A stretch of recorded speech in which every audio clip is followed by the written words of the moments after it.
Hello viewers, आप देख रहे हैं नॉलेज वाइब्स। आज की जो ये प्रैक्टिस है या जो क्वेश्चंस आज हम लेके आए हैं, ये उत्तर प्रदेश राजस्व लेखपाल भर्ती परीक्षा जो 13/9/2015 को सुबह की पाली में हुई थी उसके हैं ये क्वेश्चंस। और ये जो आपका ग्राम विकास से रिलेटेड पोर्शन जो था उसमें उससे संबंधित हैं। तो पहला क्वेश्चन था यहाँ पर कि स्वच्छ भारत मिशन ग्रामीण के अंतर्गत ग्रामीण क्षेत्रों में शौचालयों का निर्माण के लिए नवंबर 2014 में उत्तर प्रदेश सरकार ने कितने रुपए का प्रावधान रखा या कितने रुपए खर्च करने की बात कही। देखिए, जो स्वच्छ भारत मिशन ग्रामीण है उसका उद्देश्य ही ये है कि भारत को खुले में शौच से मुक्त कराना, इसका ये पर्पज़ है। और इसके लिए जो सरकार ने यहाँ पर राशि रखी थी वो रखी थी 685 करोड़। यानी सन 2014 में उत्तर प्रदेश सरकार ने 685 करोड़ रुपए का प्रावधान किया था कि इसको हम खर्च करेंगे स्वच्छ भारत मिशन ग्रामीण के लिए, यानी शौचालयों के निर्माण के लिए, जिससे लोग खुले में शौच की जो समस्या लोगों को है वो समाप्त हो जाए। इसके बाद अगला क्वेश्चन है कि भारत की जनगणना 2011 के अनुसार उत्तर प्रदेश का प्रति वर्ग किलोमीटर जनसंख्या घनत्व क्या है। देखिए, यहाँ पर पूछा है उत्तर प्रदेश का जनसंख्या घनत्व। जनसंख्या घनत्व का मतलब होता है कि प्रति वर्ग किलोमीटर में जितने लोग रह रहे हैं उनकी संख्या। हर 10 वर्ष बाद जनगणना की जाती है। 2011 के बाद 2021 में जनगणना प्रस्तावित थी, लेकिन कोविड-19 की वजह से ऐसा हो नहीं पाया है। तो यहाँ पर जो पूछा है कि उत्तर प्रदेश का जो जनसंख्या घनत्व है वो कितना है, तो वो है आपका जो पहले तो एक पूरे भारत का इसमें होता है और दूसरा होता है उत्तर प्रदेश का। तो जो भारत का जनसंख्या घनत्व है, अगर भारत का पूछ ले तो वो है 382 प्रति वर्ग किलोमीटर। ठीक है, पूरे भारत में 82 है। पूरे भारत की अगर आप बात करें तो 2011 की जनगणना के अनुसार 382 प्रति वर्ग किलोमीटर जो था जनसंख्या का घनत्व था, और उत्तर प्रदेश में है 829। ऑप्शन ए राइट है। क्योंकि ये उत्तर प्रदेश से संबंधित परीक्षा है तो जो सवाल पूछा जाएगा जनगणना से रिलेटेड उसका आंकड़ा या तो भारतवर्ष से संबंधित होगा या फिर उत्तर प्रदेश से। तो एक तो आपको भारत से संबंधित आंकड़े याद करने हैं और दूसरे याद करने हैं उत्तर प्रदेश से। तो यहाँ पर आपका जो ऑप्शन ए है यानी 829 वो सही है। भारत के लिए अगर पूछ लिया जाए तो 382। इसके बाद अगला क्वेश्चन था यहाँ पर कि राष्ट्रीय ग्रामीण पेयजल कार्यक्रम NRDWP के अंतर्गत 2022 तक देश में हर ग्रामीण व्यक्ति को उनके घरेलू परिसरों में या उनके घरों से क्षैतिज या ऊर्ध्वाधर दिशा में 50 मीटर की दूरी पर कम से कम कितने लीटर प्रति व्यक्ति पेयजल उपलब्ध कराया होना चाहिए। देखिए, ऐसा है कि जो ग्रामीण इलाके हैं वहाँ पर पीने के पानी की बहुत समस्या है। तो ये जो योजना थी NRDWP, तो इसके तहत सभी को घर पर या तो पीने का पानी मुहैया कराया जाए या फिर जहाँ उनके घर हैं उससे 50 किलोमीटर दूरी पर वो पानी मिल जाए उन्हें। तो पानी प्रति व्यक्ति कितना होना चाहिए इसके बारे में यहाँ पर पूछा गया है। तो ये है आपका 70 लीटर पानी। जो आपका 70 लीटर पानी होना चाहिए प्रति व्यक्ति के लिए, ये जो है इनका मतलब कहना चाहिए एक लक्ष्य था। और एक क्वेश्चन और आ सकता है कि राष्ट्रीय ग्रामीण पेयजल कार्यक्रम कब लागू किया गया। तो ये सन 2009 में लागू किया गया, ये भी आपको याद रख लेना है। तो इस क्वेश्चन के लिए सही आंसर है 70 लीटर्स और ऑप्शन है आपका सी। इसके अलावा एक अगला क्वेश्चन है कि उत्तर प्रदेश में 75 ज़िलों सहित कितने प्रमुख मंडल हैं, यानी मंडल कितने हैं। तो देखिए, ज़िले तो हैं 75, क्वेश्चन में ही लिखा हुआ है, और मंडल हैं आपके 18। उत्तर प्रदेश में कुल 18 मंडल हैं। और इन मंडलों के नाम अगर आपको याद रखने हैं तो आप याद रख लीजिए। इसमें है आगरा, अलीगढ़, आजमगढ़, इलाहाबाद, बरेली, बस्ती, फैज़ाबाद, गोरखपुर, झांसी, कानपुर, लखनऊ, मेरठ मुरादाबाद, सहारनपुर, श्रीदेवी पाटन, मिर्ज़ापुर, चित्रकूट धाम और वाराणसी। ये 18 मंडलों के जो हैं नाम हैं। नेक्स्ट है कि सामाजिक वानिकी कार्यक्रम का उद्देश्य निम्नलिखित सभी क्षेत्रों के पैमाने पर वृक्षारोपण है सिवाय, यानी इसमें से कौन सा ऐसा है जो सामाजिक वानिकी कार्यक्रम के वृक्षारोपण उद्देश्य से बाहर है। यहाँ पर ऑप्शन नंबर ए दे रखा है कि फसल के लिए अनुपयुक्त सार्वजनिक भूमि पर आप वृक्षारोपण कर सकते हैं, यानी पेड़ लगा सकते हैं। दूसरी जो नगरीय औद्योगिक संपदाएं हैं वहाँ पर भी आप लगा सकते हैं पेड़, और सड़कों एवं रेल पटरियों के साथ साथ, यानी कि सड़कें और रेल पटरियों के साइडों में भी आप पेड़ जो है वो लगा सकते हैं। और निम्नलिखित वन आरक्षित क्षेत्रों में आप जो है लगा सकते हैं। तो यहाँ पर पूछा है कि सामाजिक वानिकी कार्यक्रम उद्देश्य निम्नलिखित के सभी क्षेत्रों में वृक्षारोपण है, किस वाले एरिया में आप वृक्षारोपण नहीं कर पाएंगे सामाजिक वानिकी कार्यक्रम के आधार पर। तो यहाँ पर जो आंसर है आपका वो है डी, यानी जो वन आरक्षित क्षेत्र हैं वहाँ पर आप वृक्षारोपण नहीं कर सकते, सामाजिक वानिकी कार्यक्रम के उद्देश्यों में शामिल नहीं है। इसके अलावा ये 3 जगहें हैं सामाजिक वानिकी कार्यक्रम के अंतर्गत, इन तीनों पर वृक्षारोपण किया जा सकता है। इसके बाद अगला है कि उत्तर प्रदेश में किस वर्ष में मनरेगा, ठीक है, मनरेगा प्रारंभ किया गया। तो देखिए उत्तर प्रदेश में जो है ये प्रारंभ किया गया सन 2006 में। 3 चरणों में ये उत्तर प्रदेश में लागू किया गया। पहला जो इसका चरण था वो 2 फरवरी सन 2006 को लागू हुआ, MGNREGA। तो इसके अलावा जो लास्ट वाला था वो आपका 2008 में था। तो शुरुआत हुई, अगर डेट भी पूछ ले तो याद रखिए 2 फरवरी सन 2006। इसके बाद अगला है कि क्षेत्रफल की दृष्टि से उत्तर प्रदेश का भारत के राज्यों में कौन सा स्थान है। देखिए 2 तरह के सवाल आते हैं, एक तो आता है कि जनसंख्या के आधार पर कौन सा स्थान है, दूसरा आता है क्षेत्रफल के आधार पर। तो यहाँ पर जो पूछा है क्षेत्रफल की दृष्टि से आपके हमारे राज्य यानी यूपी का स्थान पूछा है। देखिए जब से ये हर स्टेट में से छोटे छोटे स्टेट कट गए, जैसे कि आपका उत्तर प्रदेश से बन गया उत्तराखंड, मध्य प्रदेश से आपका बना छत्तीसगढ़, बिहार से झारखंड, अरुणाचल प्रदेश से तेलंगाना। जब ये सारे जो तो पहला वाला जो स्ट्रक्चर था, जो पहला वाला जोग्राफिया था वो बदल गया है। वर्तमान समय में जो आपका उत्तर प्रदेश का स्थान है क्षेत्रफल के आधार पर वो है चौथा, यानी ऊपर से चौथे क्रम पर है। तो पहले स्थान पर जो अब है वो है राजस्थान, फर्स्ट पर है राजस्थान, ये भी आ जाता है, ये भी याद रखना है।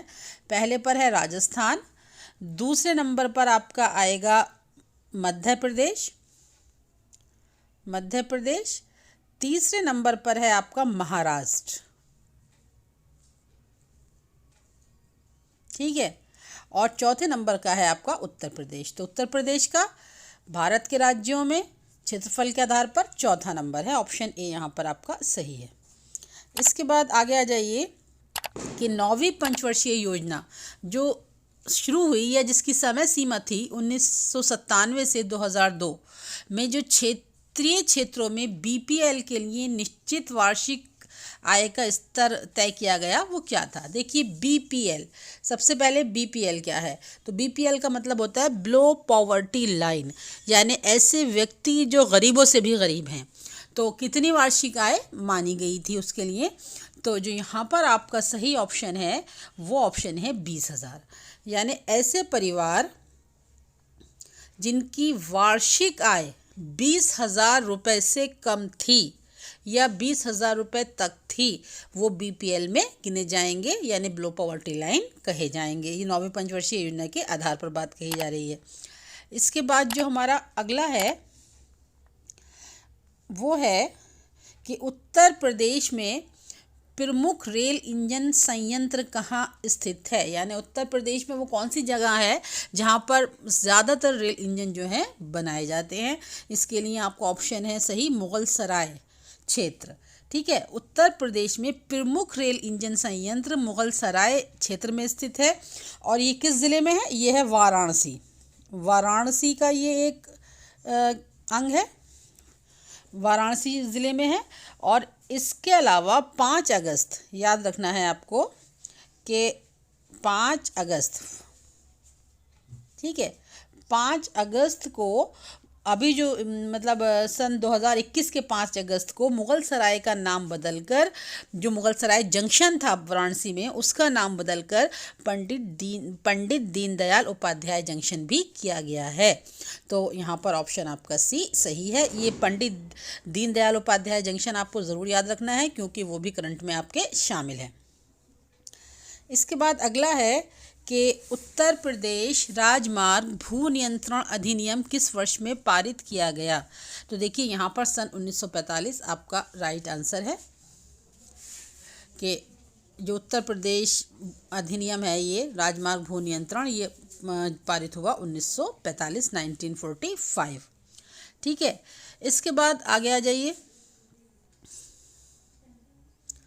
कि अंबेडकर विशेष रोजगार योजना AVRY के अंतर्गत सामान्य श्रेणी के लाभार्थी के लिए उपलब्ध इकाई लागत, प्रतिशतता एवं अधिकतम आर्थिक सहायता धनराशि क्या है। तो देखिए यहाँ पर जो ऑप्शन है ये बात की जा रही है आपकी सामान्य श्रेणी के लाभार्थियों से लिए, तो यहाँ पर 25% या ₹7500। ठीक है, ये AVRY के अंतर्गत सामान्य श्रेणी लाभार्थियों के लिए उपलब्ध इकाई प्रतिशतता एवं अधिकतम आर्थिक सहायता या सब्सिडी जिसे कहते हैं वो है।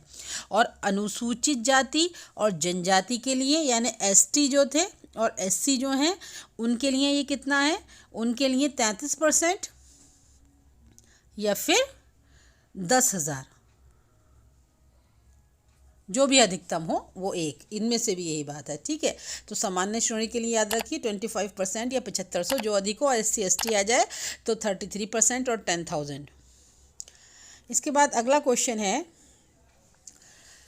कि मध्य भोजन कार्यक्रम यानी मिड डे मील प्रोग्राम के अंतर्गत जो भोजन को पकाने, परोसने, उपभोग करने में स्वच्छता का ध्यान रखने के लिए जांच पड़ताल कितनी आवृत्ति पर करानी चाहिए।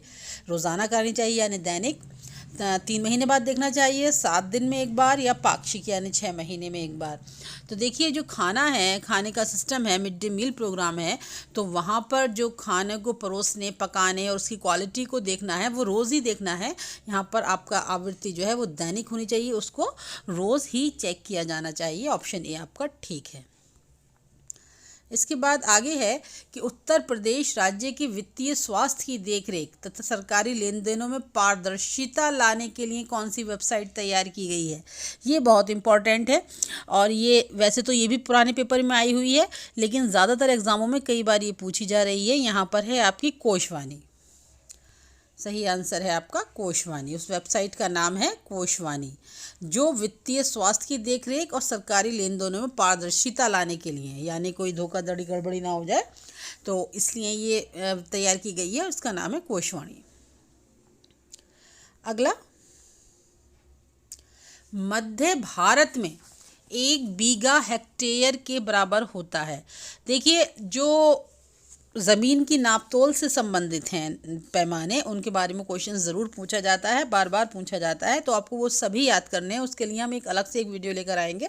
जो मेन पैमाने हैं, जो मेन स्केल है जिसमें पूछा जा सकता है, वो उसमें हम आपको बताएंगे। यहाँ मध्य भारत की बात की जा रही है, तो मध्य भारत में 1 बीघा जो होता है वो 0.2529 हेक्टेयर का होता है।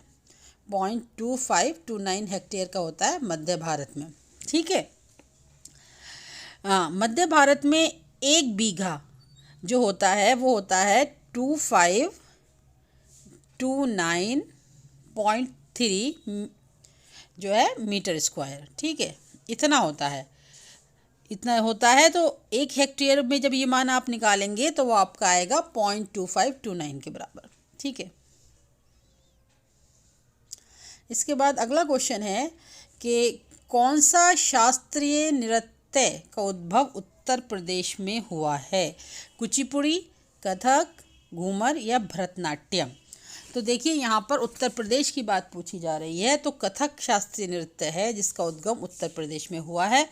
जो कथक की उत्पत्ति थी वो भक्ति आंदोलन के समय में हुई थी और संस्कृत में कथा कहने वाले को कथक कहा जाता था। लेकिन जब कथक नृत्य की बात आती है तो इसके माध्यम से उस समय में रामायण और महाभारत और जो भी पौराणिक कहानियाँ थीं उनका प्रदर्शन किया जाता था कथक के माध्यम से। कथक हमारे उत्तर प्रदेश से रिलेटेड है। कुचिपुड़ी जो है ये आंध्र प्रदेश से है, ये भी याद रख लीजिए आप, आंध्र प्रदेश का शास्त्रीय नृत्य है। ठीक है, इसके अलावा घूमर नाम से ही राजस्थान पता चल रहा है, राजस्थान से है। और भरतनाट्यम जो है वो आपका तमिलनाडु से है। इस तरह के जो क्वेश्चन है वो मिलान के लिए भी आ सकते हैं, तो चारों को याद रखिए। कुचिपुड़ी आंध्र प्रदेश, कथक उत्तर प्रदेश, घूमर राजस्थान, भरतनाट्यम तमिलनाडु। इस क्वेश्चन का जो सही आंसर है वो है कथक, ऑप्शन सी।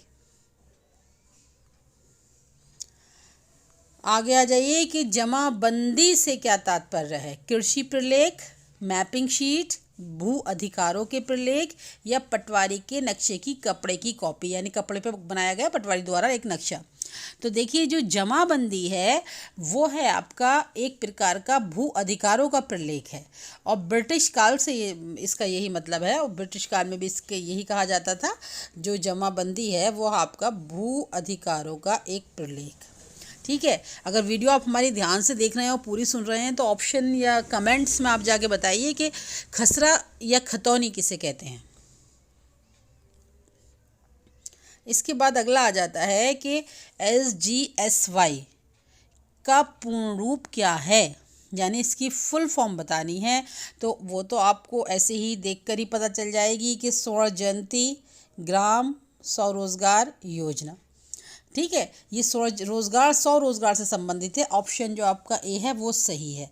लेकिन इस योजना के संबंध में आप कुछ और भी बातें सुन लें कि ये जो योजना है ये पहले से चल रही 6 योजनाओं का विलय करके बनाई गई। यानी जो आपकी ये है स्वर्ण जयंती ग्राम स्वराज योजना, ये इससे पहले 6 योजनाएं चल रही थी जिनका विलय करके ये योजना जो है वो बनाई गई।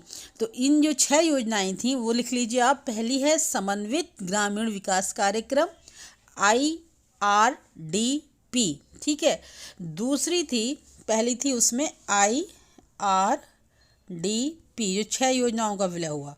फिर दूसरी थी उसमें ट्राइसेम, फुल फॉर्म होती है स्वरोजगार के लिए ग्रामीण युवाओं को प्रशिक्षण, ट्राइसेम TRYSEM।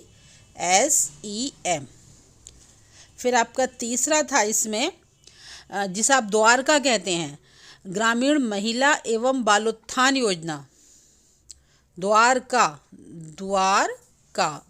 की फुल फॉर्म है ग्रामीण महिला एवं बालोत्थान योजना।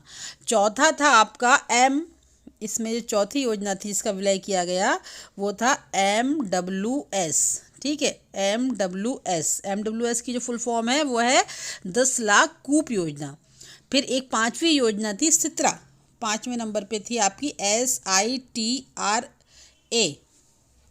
5वें नंबर पे थी आपकी सित्रा, जिसका फुल फॉर्म है उन्नत टूल किट योजना। और एक 6ठी योजना थी गंगा कल्याण योजना। ये 6 योजनाएं थीं जिसका जो आपका है विलय करने के बाद इस योजना को लागू किया गया। ठीक है, और इस 6 योजनाओं को एक बार दोबारा सुन लें। पहला है IRDP, दूसरा है ट्राइसेम, तीसरा है द्वारका, चौथा है MWS, 5वां है SITRA सित्रा और 6ठा है गंगा कल्याण योजना। 1 अप्रैल सन 1999 से ये योजना आरंभ की गई और इस योजना का उद्देश्य स्वरोजगारियों को बैंक ऋण एवं सरकारी सब्सिडी के माध्यम से स्व सहायता समूहों में संगठित करके गरीबी रेखा से ऊपर लाना था या लाना है। तो यहाँ पर जो आपका सही आंसर है वो है ए। इसके बाद अगले पर आ जाइए कि किस मंडल को विश्व के उत्कृष्ट कालीन उद्योगों का केंद्र माना जाता है। तो भैया यहाँ पर जो आपका मिर्ज़ापुर है, यहाँ पर कालीन उद्योग बहुत ज़्यादा बेहतर है और अच्छा उसका विकास हुआ है, वो विकसित है। उत्कृष्ट कालीन उद्योगों का केंद्र मिर्ज़ापुर है। ठीक है, इसके बाद अगला कि उत्तर प्रदेश में जो 2001 में 898 से वर्ष 2011 तक कहाँ तक पहुँच गया, यानी उत्तर प्रदेश में जो लिंगानुपात था वो 2001 में 898 था, ठीक है, और 2011 में वो कहाँ तक पहुँच गया। तो देखिए जो उत्तर प्रदेश में लिंगानुपात सन 2011 में रहा है वो रहा है आपका 912। ऑप्शन सी आपका सही है। अब ज़रा भारत में लिंगानुपात क्या रहा है 2011 की जनगणना के अनुसार, इसका आंसर कमेंट बॉक्स में देने का कष्ट करें। इसके बाद जो है अगला क्वेश्चन है कि उत्तर प्रदेश में किस प्रकार की मिलें सबसे अधिक संख्या में हैं। चावल, कपड़ा और चीनी, इस्पात, बेलनी। तो देखिए यहाँ पर जो सबसे ज़्यादा मिलें हैं वो चीनी की मिलें हैं। यहाँ की जो प्रमुख व्यावसायिक फसल है, प्रमुख व्यावसायिक फसल अगर आप उत्तर प्रदेश की कहेंगे, पूछा जाए आपसे कि उत्तर प्रदेश की प्रमुख व्यावसायिक फसल कौन सी है, तो वो गन्ना है, ठीक है, और सबसे ज़्यादा मिलें जो हैं वो यहाँ पर चीनी की हैं। लास्ट जो हमने प्रैक्टिस सेट एक कराया था उसमें क्वेश्चन पूछा था कि निम्न में से कौन सा जो रोग है वो वायु प्रदूषण से फैलता है, दमा, तपेदिक, मलेरिया या तपेदिक और दमा दोनों। तो देखिए जो दमा और तपेदिक है, तपेदिक को आप टीबी कहते हैं, तो ये दोनों ही सांस से फैलते हैं, हवा के माध्यम से फैलते हैं। तो वहाँ पर आपका ऑप्शन डी जिसमें दमा और तपेदिक दोनों बताए गए हैं वो सही आंसर है, ठीक है। हमारा ये वीडियो अगर पसंद आया हो तो इसे लाइक, शेयर और हमारे चैनल को सब्सक्राइब ज़रूर करें।